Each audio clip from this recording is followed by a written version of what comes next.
कक्षा 12 ध्यान देगी, सभी स्टूडेंट्स ध्यान देंगे।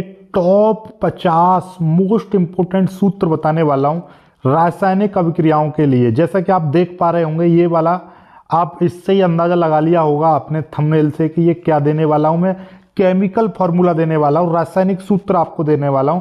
12th क्लास की में देखिएगा, रासायनिक अभिक्रिया सबसे ज़्यादा इंपॉर्टेंट रहती है केमिस्ट्री के पेपर में। तो 12th क्लास का बोर्ड का पेपर हो या बीएससी का हो, उनमें रिएक्शन तभी बनेंगे जब आपको फॉर्मूला पता हो। जैसे कि ये आपका इनऑर्गेनिक केमिस्ट्री के या ऑर्गेनिक केमिस्ट्री के, जब तक ये नहीं पता होंगे रिएक्शन एक भी नहीं बना सकते, इसलिए इनको याद कर लीजिएगा। टॉप 50 निकाले मैंने, इनको याद कर लोगे तो आपकी रिएक्शन सारी बन जाएंगी बीएससी की 12th की। इनके अलावा एक भी फॉर्मूला नहीं रहेगा। ठीक है, चलिए तो स्टार्ट करते हैं। देखिए आपका सबसे पहले मैथिल अल्कोहल। मैथिल अल्कोहल का फॉर्मूला क्या होता है? CH3OH। ठीक है, अब देखिएगा एथिल अल्कोहल। देखिए ये जो OH समूह होता है ये अल्कोहल समूह होता है, और यहाँ में C2H5 लग गया तो ये एथिल बन गया। ये मैथिल, CH3 मैथिल एथिल। ऐसे ही C3H7 लग जाएगा तो वो प्रोपिल हो जाएगा। OH लग गया तो प्रोपिल अल्कोहल। ठीक है, इस तरीके से। अब ये आ गया डाई एथिल ईथर। तो मतलब एथिल का मतलब क्या है? दो एथिल समूह यानी C2H5 जुड़े होंगे। और ईथर क्या होता है? ये single bond O single bond, ये ईथर होता है। तो कुल मिलाकर आपको पता चल गया कि भैया डाई एथिल ईथल का फॉर्मूला क्या है? C2H5 single bond O single bond C2H5। इसी के साथ में CH3 लग गया तो ये मैथिल समूह हो जाएगा, तो डाई मैथिल ईथर हो जाएगा ये फॉर्मूला। समझ में आ गया? अब मैथिल एमीन, ये जो NH2 समूह होता है ये एमीन समूह होता है। NH2 क्या होता है? एमीन समूह। तो ये हो गया मैथिल एमीन। ऐसे इसी के साथ में हम क्या करेंगे, जब CH2H5 जोड़ देंगे तो ये क्या बन जाएगा? एथिल एमीन बन जाएगा। ठीक है, एथिल एमीन। फॉर्मूला का स्क्रीनशॉट लेते रहना और इनका PDF में मैं डाल दूंगा। एसिटिक अम्ल, एसिटिक अम्ल का फॉर्मूला CH3COOH, याद रखिएगा CH3COOH। ठीक है, चलिएगा। एथिलीन, एथिलीन क्या है? C2H4 सब एथिलीन। ठीक है, आगे देखिएगा एसिटल्डिहाइड, एसिटल्डिहाइड CH3CHO। ये देखिए एल्डिहाइड समूह होता है CHO, याद रखिएगा एल्डिहाइड होता है CHO। तो यहाँ से बनता है फार्मेल्डिहाइड। देखिए ये आ गया, ये है आपका एसिटल्डिहाइड, ये है आपका फार्मेल्डिहाइड।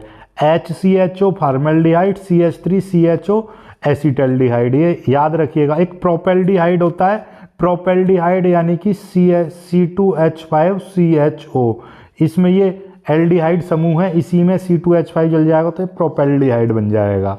ठीक है, आ जाते हैं अपने एसीटोन। एसीटोन क्या होता है? एसीटोन CH3COCH3, ये होता है आपका एसीटोन। ठीक है, एसीटोन CH3COCH3। ओके, चलिएगा आगे आ जाते हैं आपका एसिटामाइड। एसिटामाइड यानी कि ये एमाइड समूह है। CONH2 क्या है? एमाइड समूह। तो ये हो गया एसिटामाइड। ठीक है, क्योंकि इसमें आपका CH3CONH2। ठीक है, चलिएगा आगे देखिएगा। क्लोरल, क्लोरल क्या होता है? CCl3CHO, ये भी एक एल्डाइड समूह जुड़ा रहता है इसमें। ठीक है, चलिए आगे आते हैं एसिटिल क्लोराइड। ठीक है, एसिटिल क्लोराइड देखिएगा ध्यान से। एसिटिल क्लोराइड, एसिटिल क्लोराइड का क्या है? CH3COCH3। आगे देखिएगा फार्मिक अम्ल। फार्मिक अम्ल क्या होता है? HCOOH, ये हो जाएगा फार्मिक अम्ल। यहीं से आपका एसिटिक अम्ल भी बन जाता है। देखिएगा एसिटिक अम्ल यानी कि CH3COOH, जो एसिटल्डिहाइड होता है जैसे कि CH3CHO, जो ये एसिटल्डिहाइड हो गया, इसी में COOH कर देंगे तो ये एसिटिक अम्ल बन जाएगा। ऐसे ही फार्मेल्डिहाइड क्या होता है? HCHO, ये फार्मेल्डिहाइड है। ऐसे ही इसमें हम क्या कर देंगे? HCOOH जुड़ जाएगा तो ये फार्मिक अम्ल हो जाएगा। ठीक है, चलिएगा। ऐसे ही एक सोडियम फार्मेट भी होता है, सोडियम फार्मेट यानी कि HCOONA, सोडियम फार्मेट। ठीक है, चलिए इस तरीके से करते हैं, आगे चलेंगे। ये देखेंगे एथिल एसीटेट CH3COO-C2H5, ये है एथिल एसीटेट। ठीक है, अब आगे चलते हैं। आगे देखिएगा ये है आपका कैल्शियम फार्मेट। देखिएगा ध्यान से समझिएगा, इसमें HCOO का ट्वाइस, केवल HCOO का ट्वाइस होता है, क्योंकि जो Ca जो होता है Ca की वैलेंसी 2 होती है, इसलिए हम क्या कर देते हैं, इसमें देखिएगा ये होता है आपका HCOO, यहाँ पे HCOO और यहाँ पे इस तरीके से जुड़ जाता है Ca, तो HCOO Ca HCOO Ca इस तरीके से जुड़ता है। ठीक है, तो ये आपका कैल्शियम फॉर्मेट हो जाएगा। सोडियम फॉर्मेट क्या होता है, क्योंकि Na की वैलेंसी 1 होती है, इसलिए HCOO Na एक बार जुड़ता है इससे। ठीक है, HCOO Na। ठीक है, चलिए आगे देखिएगा। एनिलीन, एनिलीन क्या होता है भाई, एनिलीन C6H5, C6H5NH2, C6H5NH2 ये है एनिलीन, याद रखिएगा। ठीक है, ऐसे यहीं से आपका बेंजीन, बेंजीन बन जाता है, तो बेंजीन क्या होता है C6H6। ठीक है, आगे पढ़ेंगे, देखते रहिएगा, आगे देखते रहिए। अब आते हैं ऑक्जेलिक अम्ल। ये ऑक्जेलिक अम्ल क्या होता है भाई, ऑक्जेलिक अम्ल COOH दोनों के बीच में सिंगल बॉन्ड जुड़ा होता है, तो ये क्या हो जाएगा ऑक्जेलिक अम्ल। ठीक है, चलिएगा आगे बढ़ते हैं, आगे देखिएगा। अब आ जाते हैं सीधे सीधे बेंजीन। देखिएगा बेंजीन की संरचना ऐसे ये वाली रिंग वाली संरचना होती है, या इसके बॉन्ड इस तरीके से लगे होते हैं। इसमें C6H6 यानी कि इसमें 6 कार्बन होते हैं, 6 ही हाइड्रोजन परमाणु होते हैं। तो किस तरीके से जुड़े होते हैं याद रखिएगा। देखो ये मैं क्यों बता रहा हूँ, CH CH CH CH CH इस तरीके से जुड़े होते हैं हर जगह। ठीक है, जब भी कभी भी इस बेंजीन में कोई एक क्लोरीन जुड़ेगा, जब यहाँ पे मान लीजिए क्लोरीन जुड़ेगा तो यहाँ से एक H हट जाएगा और इसकी जगह पर क्लोरीन आ जाएगा इस तरीके से। तो इसीलिए हम कहते हैं जब क्लोरीन इसमें जुड़ेगा तो इस तरीके से ये Cl इस तरीके से यहाँ पर जुड़ गया, तो इस कोने पर, इन कोणों पर जुड़ते हैं जो भी परमाणु जुड़ेगा। ठीक है, चलिएगा आगे देखिएगा। फिनॉल, ये है आपका फिनॉल, यानी कि बेंजीन के ऊपर, ये बेंजीन संरचना होती है, इस बेंजीन के ऊपर OH जुड़ जाएगा तो फिनॉल। ठीक है, यहीं पर आपका क्या हो जाता है, यहीं पर आपका यदि मैं इसमें क्या करूं, इसमें मैं CHO जोड़ दूं तो ये बेंजल्डिहाइड हो जाएगा। यदि इसमें COOH जोड़ दूं तो बेंजोइक अम्ल हो जाएगा, यहीं से चेंज होती है। देखिए ये बेंजीन संरचना, इसके ऊपर COOH जुड़ गया तो ये ओइक एसिड यानी कि बेंजोइक अम्ल बन जाएगा। क्या बन जाएगा, बेंजोइक अम्ल।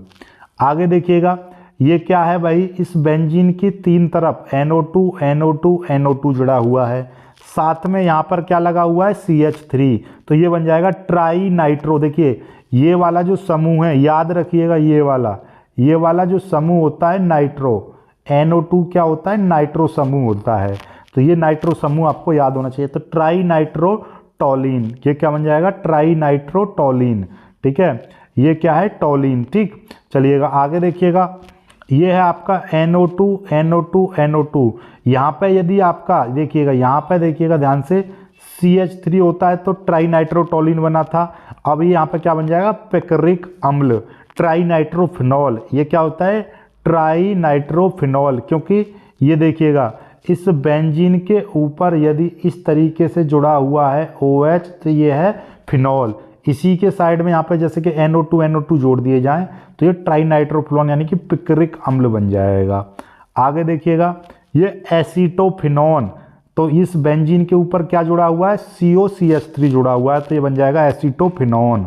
ठीक है, आगे देखिएगा DDT। DDT क्या होता है, कार्बन के साथ में इधर H जुड़ा होगा, यहाँ पे CCl3 जुड़ा होगा, ऊपर बेंजीन के साथ में एक क्लोरीन परमाणु, इधर भी नीचे भी बेंजीन के साथ में एक क्लोरीन परमाणु, ये साथ साथ जुड़े होते हैं, तो ये बन जाएगा DDT। ये फिनॉल, फिनॉल तो आपको बता ही दिया, ये फिनॉल हो गया। ठीक है, आगे देखिएगा, ये है आपका एसिटेनिलाइट। एसिटेनिलाइट क्या है, बेंजीन के ऊपर NH और COCH3 जुड़ा हुआ है। ठीक है, आगे देखिएगा, ये है बेंजल्डिहाइड यानी कि बेंजीन के ऊपर CHO जुड़ा हुआ है। आगे देखिएगा, ये है बेंजोइक अम्ल यानी कि बेंजीन के ऊपर COOH जुड़ा हुआ है। आगे आ गया सालिसिलिक अम्ल यानी कि सैलिसिलिक अम्ल। ये क्या है, इस फिनॉल के ऊपर देखिए, ये फिनॉल है, फिनॉल के साथ में COONA जुड़ा हुआ है, COONA, तो ये सैलिसिलिक अम्ल हो गया। और इसी के साथ में यदि सैलिसिल एल्डिहाइड बनाना है तो इस फिनॉल के साथ में क्या जोड़ दो, CHO जोड़ दिया जाता है। ठीक है, जब रिएक्शन कराऊंगा सारी चीज़ समझ में आएंगी, अभी फिलहाल के लिए आप याद कर लीजिएगा। बेंजोक्विनोन, तो इस बेंजीन के साथ में OH ऊपर नीचे डबल बॉन्ड O जोड़ दिया जाएगा। ये आ गया एनिलीन, क्या है एनिलीन, यानी इस बेंजीन के ऊपर क्या जोड़ दिया जाएगा, NH2 जोड़ दिया जाएगा। घबराना नहीं है, C6H5NH2 इसी तरीके का होता है ये, तो एनिलीन। ठीक है, ये आ गया क्लोरोबेंजीन, जब क्लोरोबेंजीन बेंजीन के ऊपर Cl जुड़ेगा। Cl का भी एक क्रम होता है भाई, यहाँ पे समझिएगा।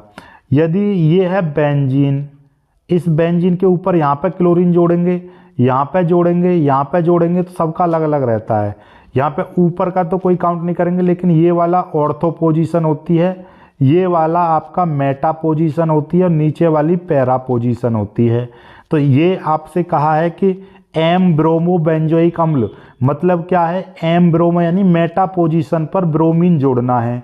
तो ये मैंने क्या बताया था, ये वाला समूह ओ यानी ऑर्थो, ये वाला आपका क्या रहता है मेटा, और ये है आपका पैरा। तो कौन सी पोजीशन पर जुड़ा हुआ है, ये आपका बेंजोइक अम्ल, और इसके साथ में ब्रोमीन जुड़ गया आपका मेटा पोजीशन पर। ठीक है, आगे देखिएगा, ये है पी क्लोरोफिनॉल, यानी फिनॉल को कहाँ पर, ये पी क्लोरो यानी कि क्लोरीन परमाणु पैरा पोजीशन पर यानी नीचे जोड़ दिया जाएगा। तो ये क्या बन जाएगा आपका पी क्लोरोफिनॉल।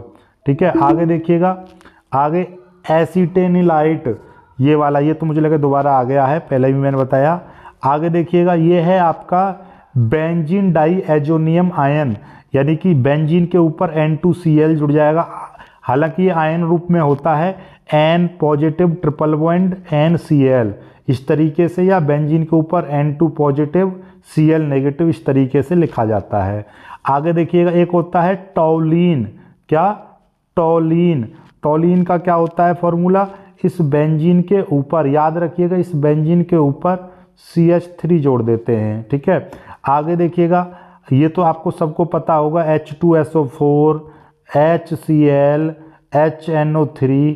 ठीक है, नहीं पता तो मैं बता दूं, ये सल्फ्यूरिक अम्ल, ये हाइड्रोक्लोरिक अम्ल, ये नाइट्रिक अम्ल। ठीक है, फिर HNO3 की जगह पे HNO2, ठीक है, नाइट्रस अम्ल होता है ये। इसी तरीके के और भी बहुत सारे हैं। ठीक है, तो वो मैं आगे और आपको रिएक्शन कराऊंगा, तब आपको समझ में आ जाएंगे। आई होप कि आज के ये जो 50 हैं आपको अच्छे से समझ में आ गए होंगे।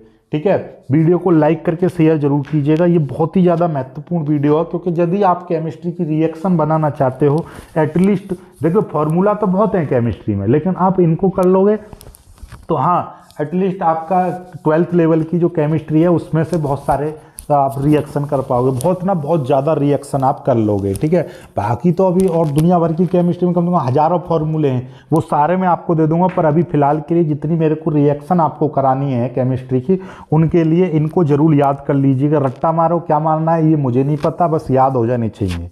ठीक है, वीडियो को लाइक करके शेयर कीजिएगा, चैनल को सब्सक्राइब कर लीजिएगा, और चैनल अभी तक सब्सक्राइब नहीं किया है तो सब्सक्राइब जरूर कर लीजिएगा। जय हिंद।